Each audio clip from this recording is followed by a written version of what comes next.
Hello, Johnny from Eurogamer here, and this is a demo of Mutant Year Zero Road to Eden, a game I've been playing a little bit of recently, and I actually really enjoy. It's a turn-based strategy game in a similar kind of vein to XCOM, but it seeks to do things in between missions a little bit differently, as you're going to see, particularly with regards to stealth. So, I should say this is actually pre-recorded gameplay, because I didn't want to try talking eloquently and playing a strategy game at the same time. So anyway, let's start a new session. I went with normal difficulty because easy I thought would be a bit too easy. As you can see from the happy duck there, that's ducks. Hard seemed a bit too hard. Like I say, I'm relatively okay with strategy games, but not a savant. So I didn't turn on Iron Man, or rather Iron Mutant mode either, because, well, if it all went wrong, then I was just going to have to start the entire recording again. Anyway, so you can see in the bottom left, little piece of information. That's a D20 as the loading icon. That's not the information. The information is that this game is actually based on a pen and paper role-playing game called Mutant, which is incredibly popular in Sweden, where this game is actually being developed. Anyway, we're somewhere east of the Ark. Another day, another mission, risking our necks for the Ark. You know, I ask myself, Ducks, why are you out here? And... You know why. The Ark's water pump is broken again, and Hammond said he needs more scrap to fix it. yeah, well, we'd do it a lot better if he'd sent us somewhere with actual scrap to find. Why do you have to be so annoying? Come on, we gotta head back before prep closes for the night.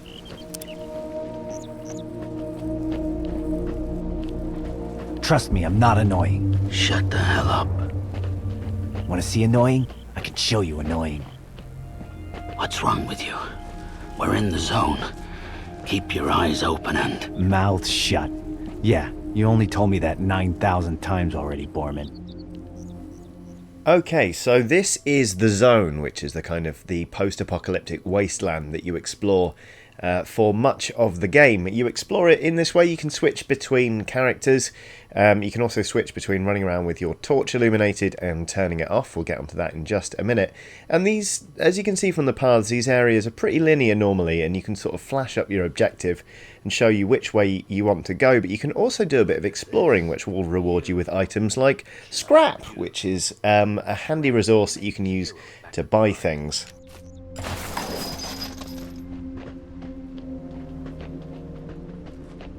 The air stinks like mutants. Not just any mutants. Stalkers. Tight muscles. Good meat. I smell it too. Where there's stalkers, there's Ark. Where there's Ark, there's... killing time for Skizix and Treble. Oh, they're close! Close! Close! Close! Over there! Come, brother! I'm on their trail. Okay, so these are zone ghouls. Basically, they are your main enemies, as you may have been able to guess from that bit of dialogue. And this is a fairly good indicator of how you can stealth your way around the world, because a lot of the combat, or a number of them anyway, a number of the combat encounters are actually optional. So I decided to go around this one to kind of show that off. You can also use stealth mode to set yourself up and basically ambush your enemies, and we will see that in due course, but for the time being we're just trying to stay out of that circle, which, as you may have guessed, is the line of sight of the ghoul, this one being a butcher, and we're just gonna slowly sneak around the side, kind of hug this water line,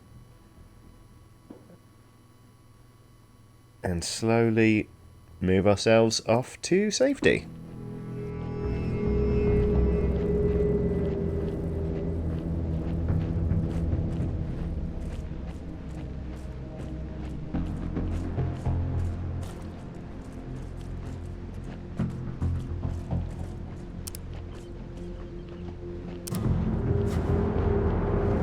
Hold it. Ghouls. I don't like the look of that big one. We have to be sneaky. Okay, here's the plan. We turn off our lights, then hug the water. Go around them. Okay, so we got past that first little group, but as you can see from this little bit of tutorial here, there are some fights that are optional, and there are some fights that you really ought to avoid. Like this tank, who I think it's going to say is level, there you go, level 55. So yeah, we really don't want to be messing with him. So we're just going to carry on sneaking past. Too ugly to beat. No one loves a stalker. Give me the stalkers. Let them come. Where are you? Ark don't even love stalkers.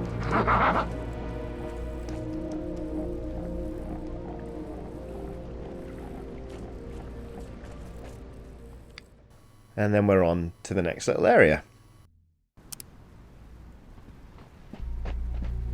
The Ark's up ahead. Home, sweet home. Oh, I'm gonna kiss that elevator when I see it. Get upstairs, take a bath, get a grog with the boys, get another grog with the boys. Foot massage. Oh, it's gonna be great. The campsite. Looks like a family lived here. Lived here and died here. Nothing like a bunch of skeletons to put your mind at ease. So as you can see, you do get bits of sort of story and sort of flavour from around you. Oh, there's a couple of med packs there.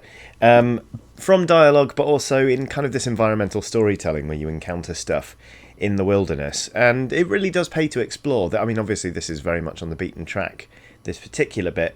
But there are lots of bits where it helps you sort of reveal bits of lore and other bits about the environment just by going off the beaten track a little bit. There's a cabin up ahead. Definitely feel a ghoul vibe coming off of it. So we run in, guns blazing? Too dangerous. If we're sneaky, we can get into a good position. A good position keeps us alive. Turn off your flashlight. Okay, so this is where we'll get our first little look at the sneaking mechanic and the way to sort of thin out the enemy numbers by being very cautious. So we're going to sort of move down here, start to get a lay of the land.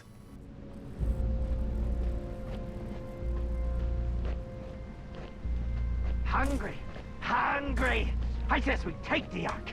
Taste the mutants. Love me some mutants. There we go! Rip their hearts. Crush their... Hey! You hear that? You hear that noise? I hear my stomach. Hungry! Kill!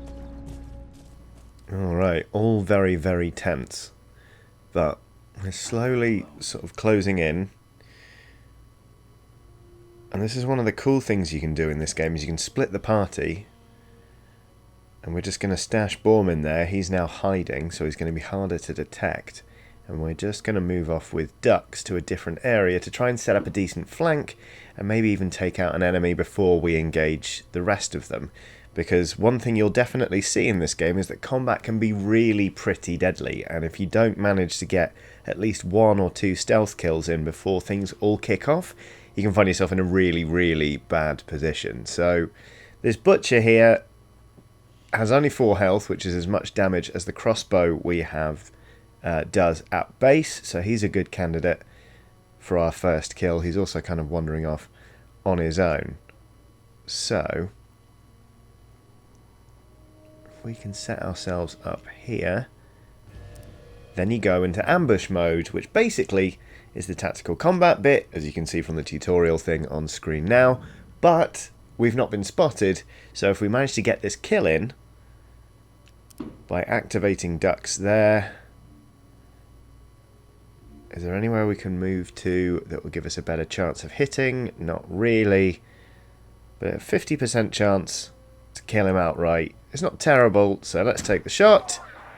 Hooray, it's come good. So good.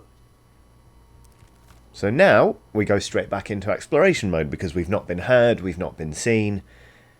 And because that went so well, we're basically given the chance to set up another little ambush. So we're just going to move Dux in, pick up some delicious loot, and then just try and get another decent position on our enemies.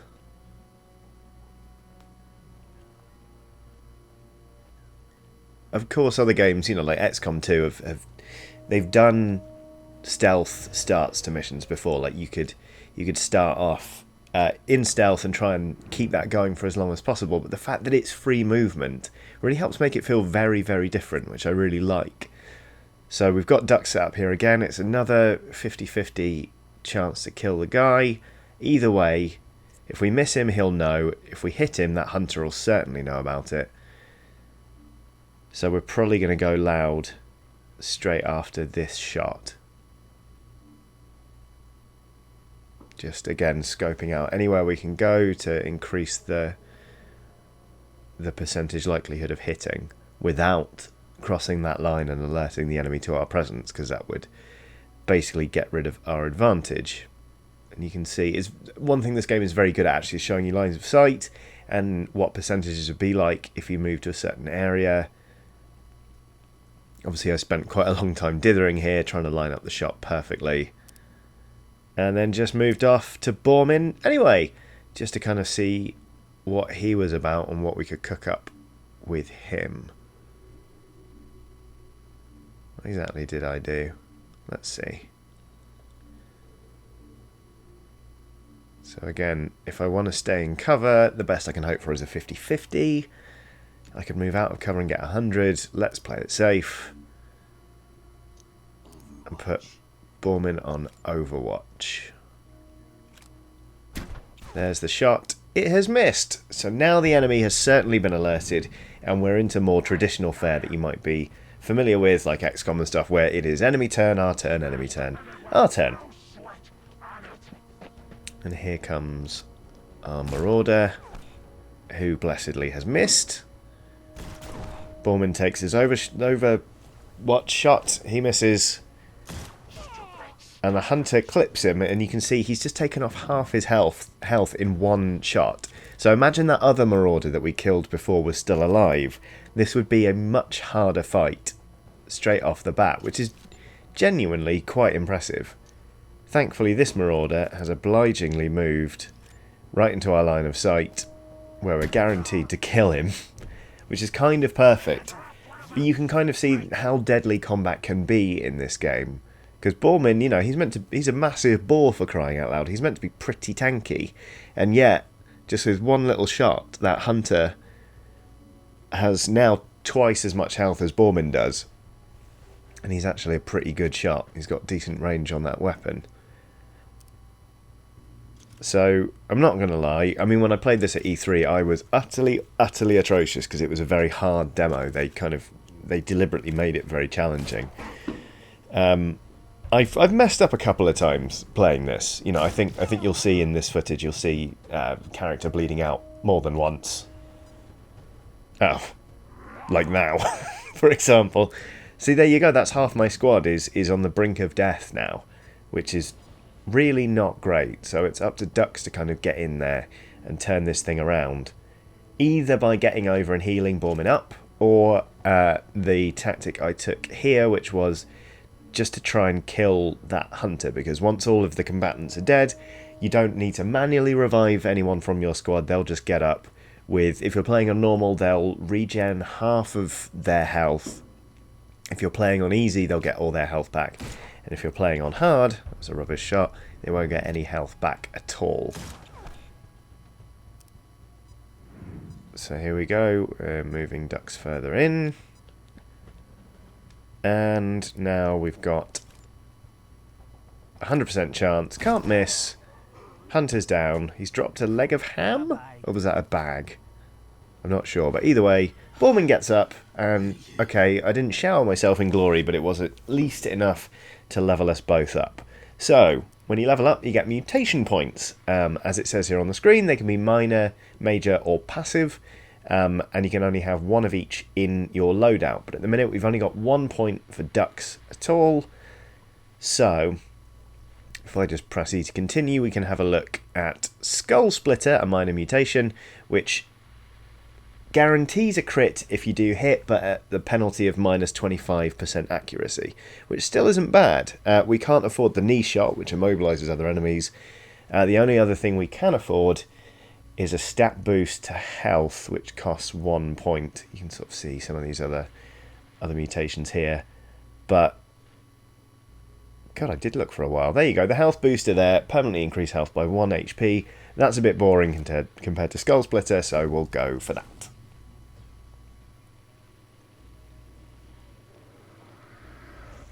And that, ladies and gentlemen, and everyone in between, is what a duck looks like while it's mutating. Its eyes glow a weird form of orange. Anyway, Bourman's got 1 point. The only thing we can afford is that boring health booster, so we may as well purchase it. That's a boar, mutating. He's doing a bit of smoking and glowing, and he's fine, and we're straight back into things. Doing more scavenging, basically.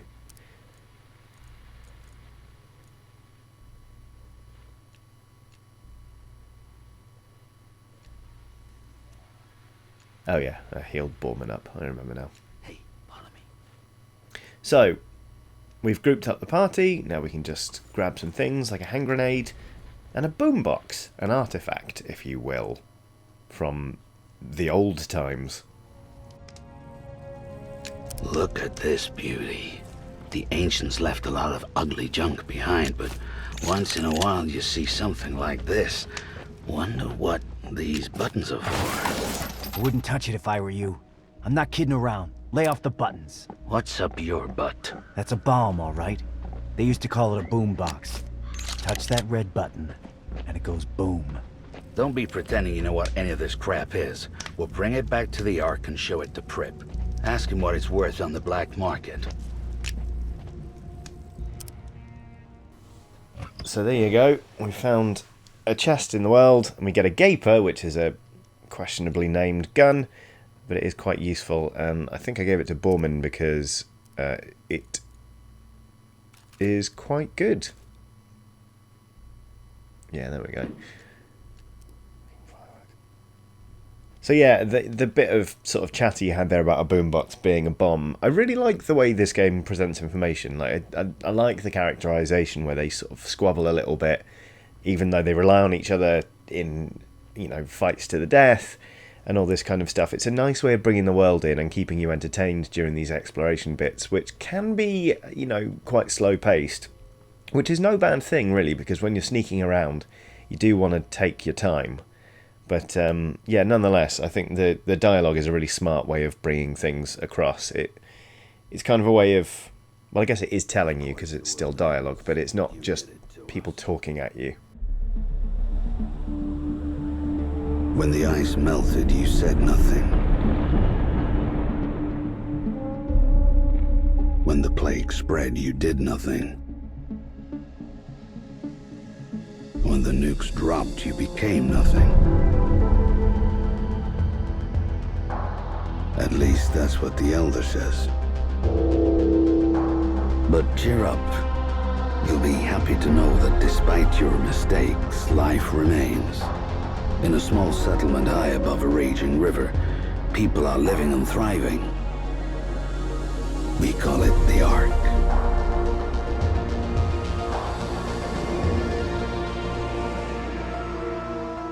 The Ark is humanity's last outpost, a lonely island in an ocean of chaos.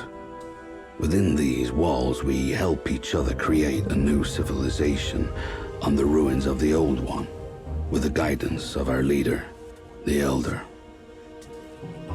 The Elder tells us we're safe as long as we never leave, because outside these walls lies the Zone, the never-ending wasteland. A mass grave spanning the planet, littered with your crumbling monuments to your hubris and arrogance. What the Elder chooses not to tell us is our food and water supplies are running dangerously low. That's why he relies on stalkers, adventurers who leave the Ark, explore the Zone, and scavenge for precious resources. Stalkers are tough enough to resist the rot, and they got the smarts and the firepower to keep the Zone ghouls at bay. Stalkers have to be more than human. That's me, Mr. More Than Human, aka a mutant. I look weird to you, but hey, you look weird to me. So let's leave it at that. If the Stalkers come back from the Zone alive, the Ark survives another day. If the Stalkers don't come back, the legacy of mankind will be lost forever. At least, that's what the Elder says.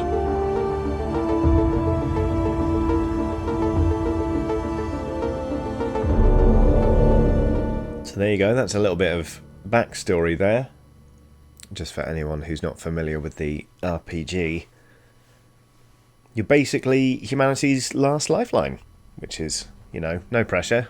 It's fine, really.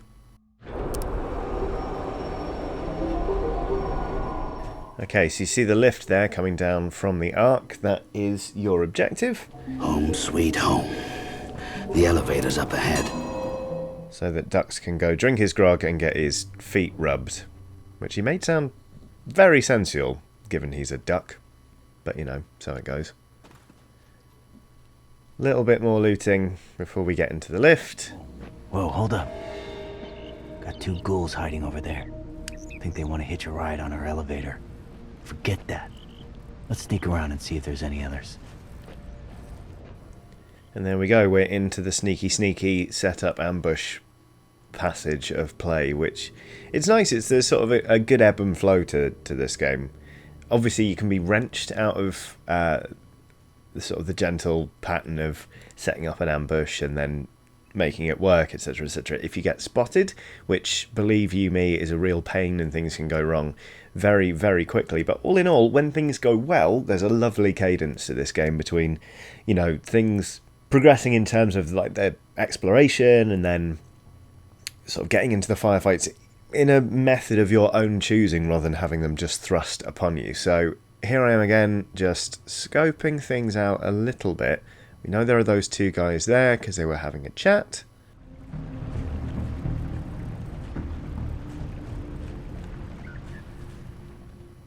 Got some stuff there.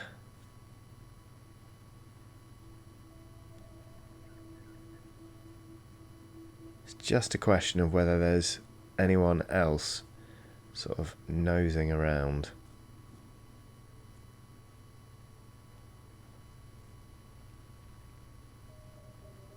And whether there's any decent loot to be had.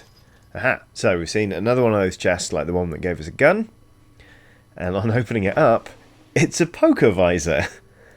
Which you wouldn't think is especially useful in the post-apocalypse, but apparently it adds 25% to weapon range, which is pretty damn good.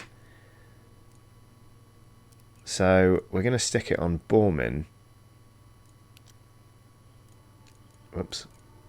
There we go. I'm going to stick it on Bormin because the Gaper is pretty useful at damage output, especially with the crit chance. So yeah, it's worth kind of sticking it on him basically, because more often than not he's the one who goes second during an ambush, and he might be a little bit further away than Dux, at least the way I've been playing.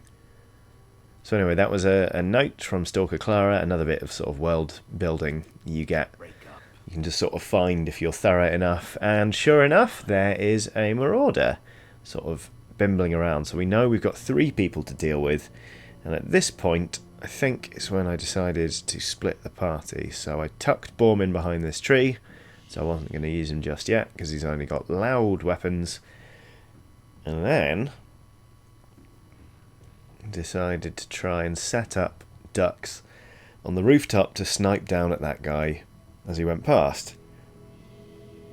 So really at this point it's just a matter of waiting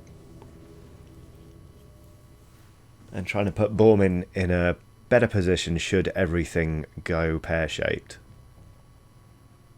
So because he's a bit of a, you know, he's more of a close-in fighter, starting to take him round to where those guys are sort of stationary. Did I just tuck him in here? Fairly sure I did.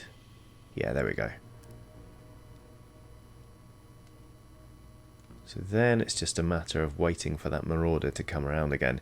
And I like the fact that all this stuff is played out in real time rather than in turns. It makes it feel more tense. It doesn't feel like you're just mashing the skip turn or, you know, pass to enemy turn button. Because it actually took a wee while for the marauder to come back around. And I really like that. It's not something you often see in turn-based strategy games. Because, well, they're turn-based. A turn takes as long as a turn takes. But when you've got these moments of uncertainty, and then finally, you know, when I was looking at Bormin, I spotted that dude. So, let's wait till he's close enough, mash space, and see if, once we've activated Dux, we can get the kill in. And it's good. So there we go. Despite the fact that guy kind of gave a little bit of a scream, we're still able to sort of stay in stealth, which was really, really nice.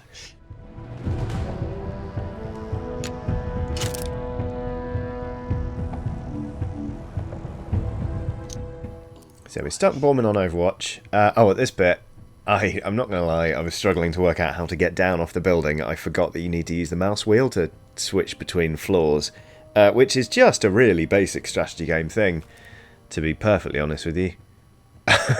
just rotate the mouse wheel, Johnny, it's not that hard. There we go. There it is. Thank you for being patient, everybody. And then we just tucked ducks in there. Try to work out an advantageous position to stick him in for when we inevitably went loud. Ditto with Borman.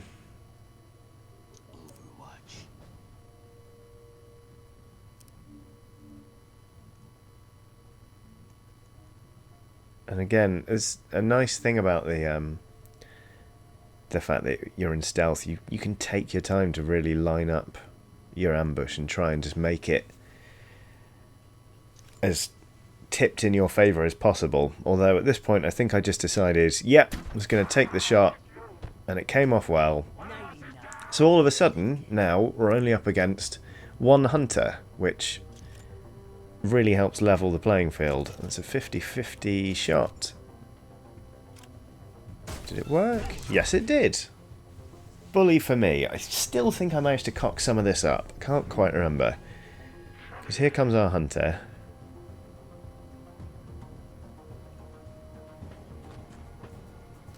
That's right, he just got a really good line of sight on ducks.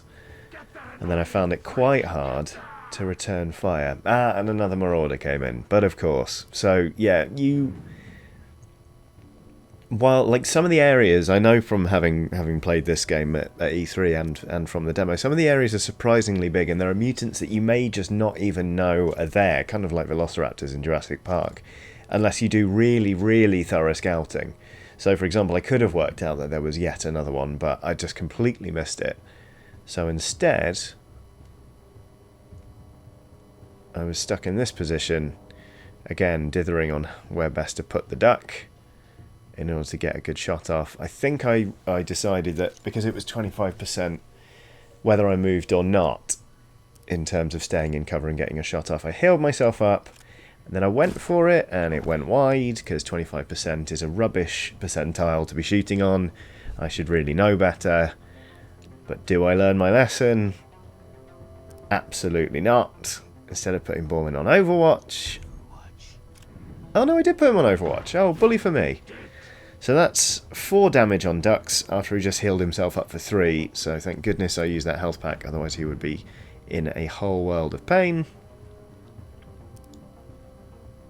What did I do with ducks here? You can see me just obsessing about improving the percentage to hit ratio. It doesn't look very good. Stuck him on Overwatch, that's right.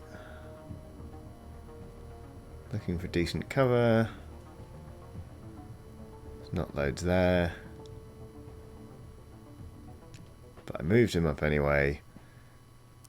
And on a 25% chance, I could have thrown a grenade in, but they only do 1 damage. Which isn't great. 25% chance. Of course I missed. Didn't learn my lesson. And then it was the enemy turn. And thank goodness that hunter missed. Because ducks could have been in a lot of trouble.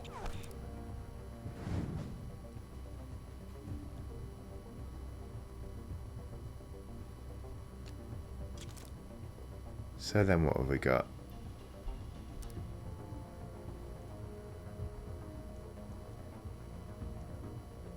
I think at this point I decided ducks needed to sort of pull back a bit before he found himself in very serious trouble. And I, while I thought about putting Borman wide out in the open, which in retrospect was a bit silly. So I reloaded.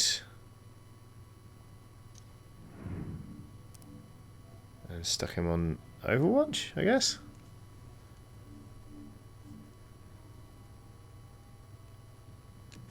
There we go. Move ducks back.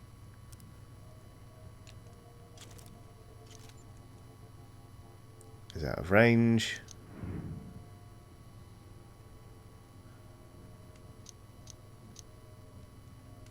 So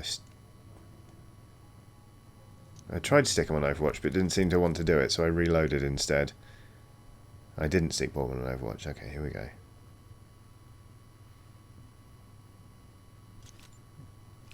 And another ill-advised 25% shot, which did not pay off. Again, I said at the top of this video, I'm not the most gifted of strategy players. I'm a brave amateur, basically. And so this fight really dragged on for longer than it needed to, but thankfully another Marauder was obliging and just set me up for a kill shot, which was delightful. At this point, I decided to bring ducks back in because I was getting cocky. Probably for another disastrous 25% chance. Or did I risk... I bet the farm on a 50%er.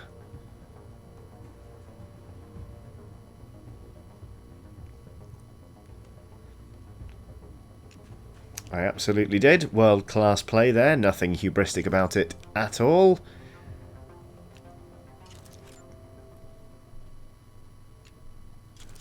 Just checking the crit percentages. Oh, it did come off well, so, you know. That could have gone a lot better, could have gone a lot worse. Either way, still enough to level up. You can sort of see a theme emerging here as I fail forward through Mutant Year Zero Road to Eden.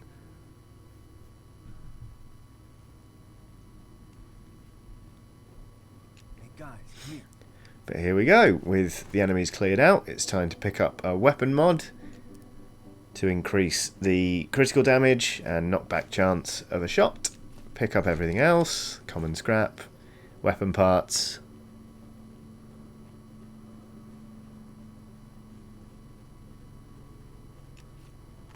More scrap there.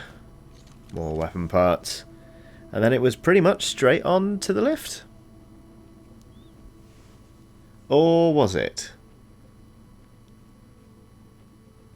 Oh yeah, I remember now. Unfortunate skeleton, but one more chest. This time with some armour, which is great. Improves the HP by 2. So obviously, given the beating he'd just taken, I was quite happy to stick that on ducks.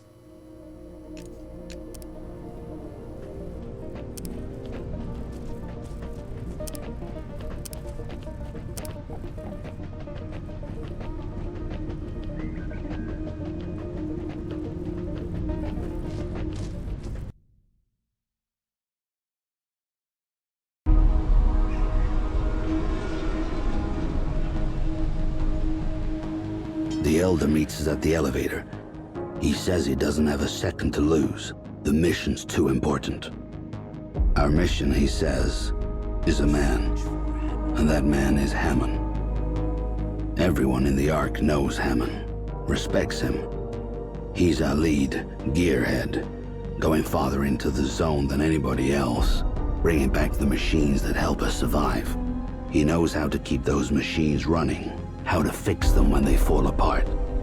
Hammond keeps the Ark's heart beating. The Elder says 3 nights ago Hammond took his team of stalkers and headed north, not telling anyone why. They haven't come back.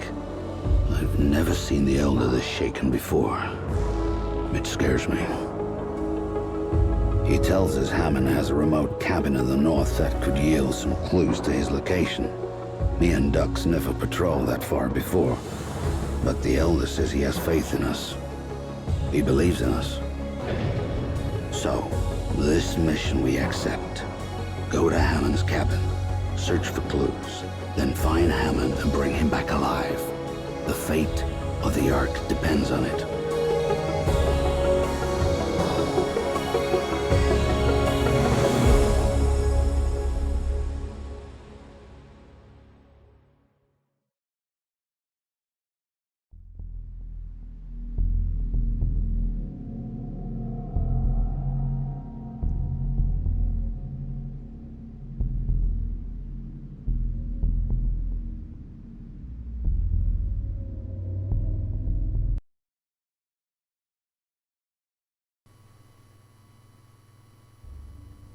Okay, so this is the Ark. It's kind of in the same vein as, say, the base in XCOM, or the ship in XCOM 2. There are just little sections that you can click on in order to prep yourself for the next mission. So we've got things like Prip's Place, which is the first one we go to.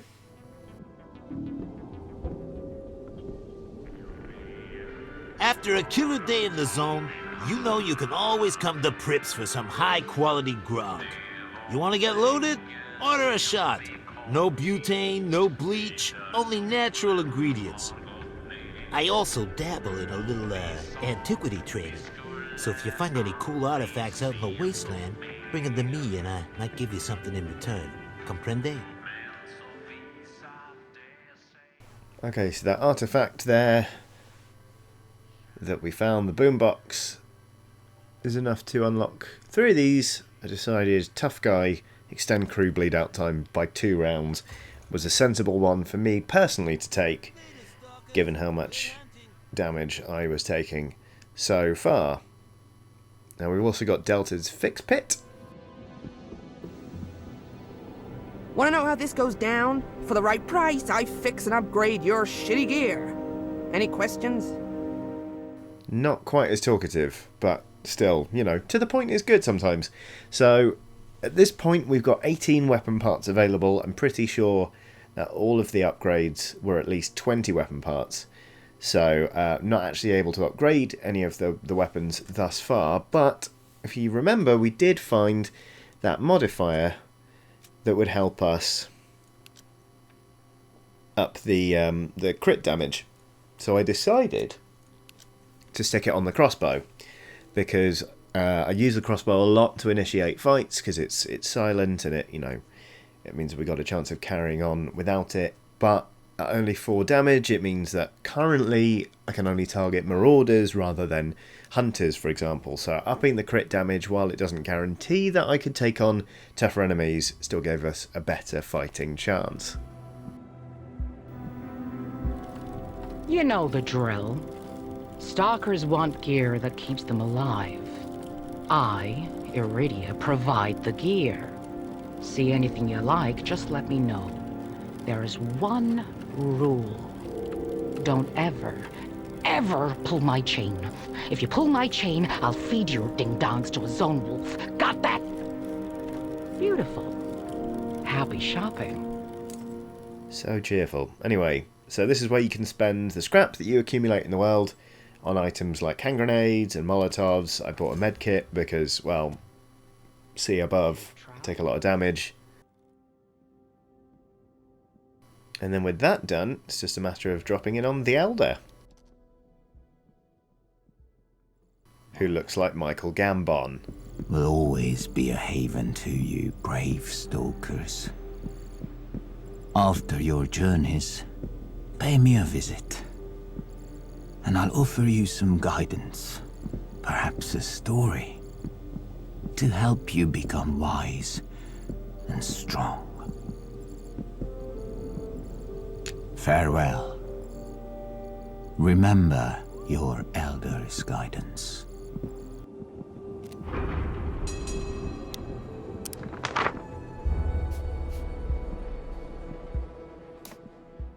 So with our business concluded on the Ark, it's time to go to Hammond's cabin.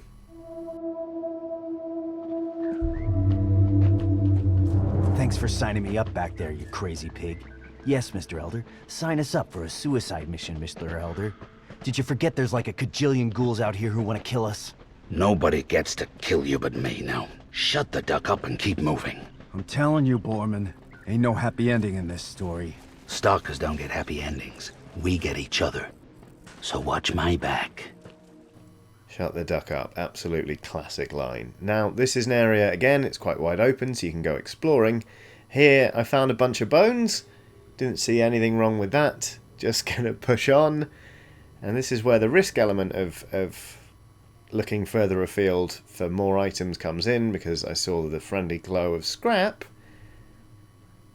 And then, sure enough, zone dogs. Was not expecting this, and as you'll see, it taught me a very important lesson about not pushing my luck and also just how quickly a fight can go against you. Because here comes Mother's Own Dog, knocks down ducks, and suddenly I'm in a really tough fight. I thought maybe if I really put the boots in on the Mother's Own Dog, she'd leave ducks alone and I'd be able to get up.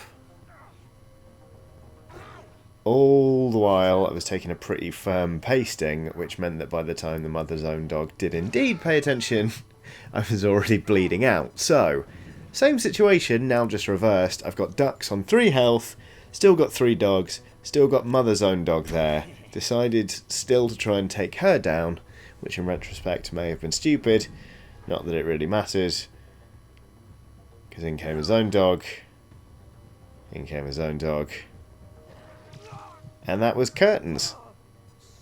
Which is really quite impressive. So anyway, I'd learned my lesson, so by the time I loaded back in, I decided to ignore those dogs and just press straight on to the cabin, and sure enough, ghouls. Bad news is there's 2 friggin' ghouls casing the joint. So, 2 over there. I decide to send Bormin round that way to try and set up the flank. The good news is you can always just hide them, and if you don't like your tactical options, as long as you've not been spotted, you can just move them around again. It's really useful, because then I found out there's one more in the house. We'll catch Hammond and squeeze the secrets from his head. Hammond will tell us what the junk is for. The junk is for us. All of it.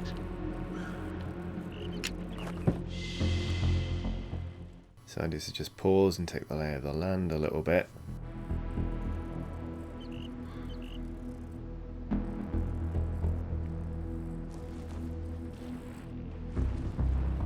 Because if there's one thing Marauders like doing, it's going on patrol. So while you're hidden, you can actually stay inside the circle and you won't be found, which is a really, really useful mechanic. Feels maybe a little bit OP, but I don't know, I certainly wasn't complaining because it meant that I could do this and wait until he was in really, really close range, meaning as soon as I activated ducks, I could just kill that guy outright. It was beautiful. It was a crit as well, which is really useful. And another level up. So with this one, I think I buffed... Yep. Buffed Dux's health up a bit. Still got 2 points available. I went and had a look at Bormin. And I unlocked Run and Gun, which is always just a useful ability to have, and it kind of helps you build the sense that you can really make Bormin into a assault kind of class. And I upped Dux's movement. 1 point left on Bormin, but we can't unlock anything now, so let's leave that banked. And we're off again.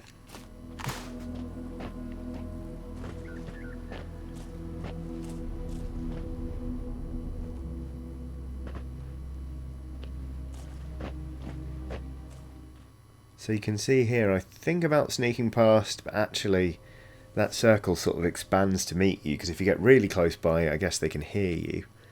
So it's actually probably for the best to just hunker ducks down a little bit there. Oh no. Oh, that's right. Another thing you can do, because you can cancel, you can see in the bottom right, exit combat, you can just check out the chance of you scoring a hit, and you don't have to commit to actually making an attack or going into turn-based mode, which is really, really useful. Because then we went over to Bormin to see what he could do.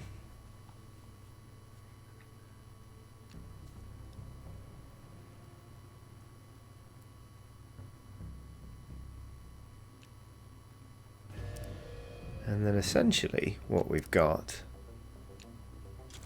if I remember this correctly, working out where to go to really upset the shaman and do them a lot of damage without possibly missing. That's no good. So I'll see him.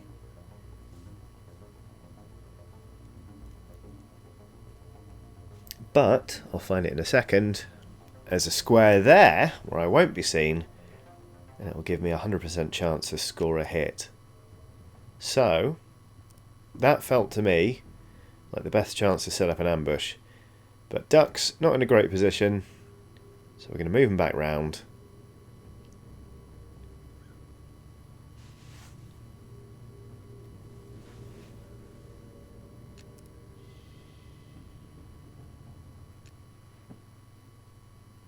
Get back to Bormin.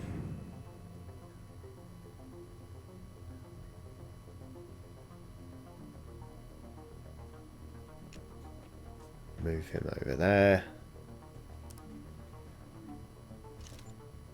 And then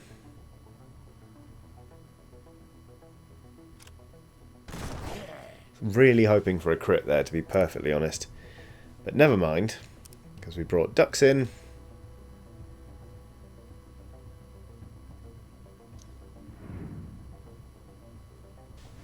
So at this point I was trying to work out how to get ducks in there for the best possible chance, still being in cover,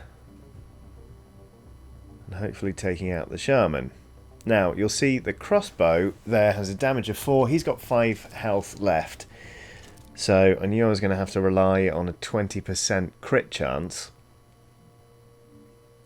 But then I remembered... Come on, in we go. I'd unlocked the Skull Splitter ability. So, dropping down to a 75% chance to hit, I could get a 100% crit chance. And it was very, very useful. This is another interesting thing, is that it's not on a turn... Lovely. It's not on a turn-based countdown. It's on kills, so I have to get 3 kills in total for ducks to be able to use the ability again. Obviously we've already got 1. He's taking flak, because of course he is. I'm not very good at protecting my guys. But we're going to send Bormin in once I've stopped messing around with the number keys, with a little run and gun, which is very satisfying indeed. There we go. It's not a medkit I want. It's run and gun. I think I just, in the end, used the mouse. Yes. There we go. Right. So. Run and gun to sprint over there. 100% chance to hit. May as well use the gaper to do as much base damage as possible.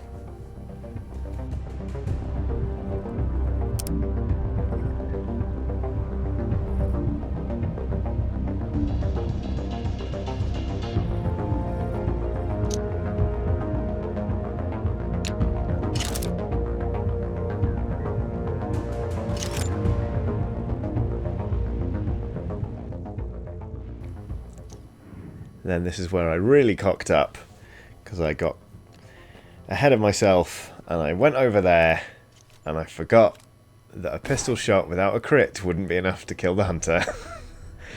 So then he was able to get a shot off. I was really bricking it at this point.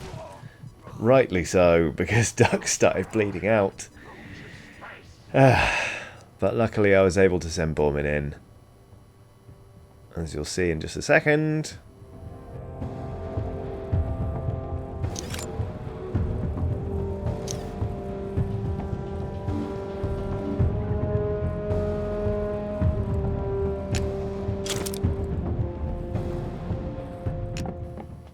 There we go. In he came. One shot. And it was all over. And we leveled up again. And we got another weapon mod. And that basically is Mutant Year Zero, Road to Eden. Hopefully you enjoyed me playing it. I like this a lot. I'm not great at it.